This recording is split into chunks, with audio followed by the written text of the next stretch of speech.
Hatutaki leadership, tumechoka na leadership yenye inataka kupromote intimidation and fear. So kwa hiyo mambo na bunduki, kitu yenye tungeanza kuomba kabisa, no one is above the law, achunguzwe and justice be served. Kwa sababu watu wamechoka na wanataka our leaders wakuwe true on what they said on paper.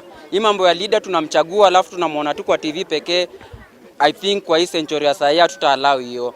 But kila kitu tunaona iko poa, that's why tumekuja na tunaongea na tuna insist kabisa kama leader hata serve, tuko ready kuchange any leader mwenye atakuja na serve watu wetu, na ujumbe mfikie, na isifikie tu usimfikie pekee, na pia fikie hadi governor. Watu wanalia, wako njaa hapa na watu wanaumia. Kwa hivyo na MCA ametuacha tumuoni, tunamuona kama ameenda holiday, tunamuona tu kwa TV na ni kitu si mzuri. Tunataka MCA kuje kwa ground. Kama amefail kazi yake, tunaweza elect another leader mwenye anaweza represent our grievances na zifikie wananchi.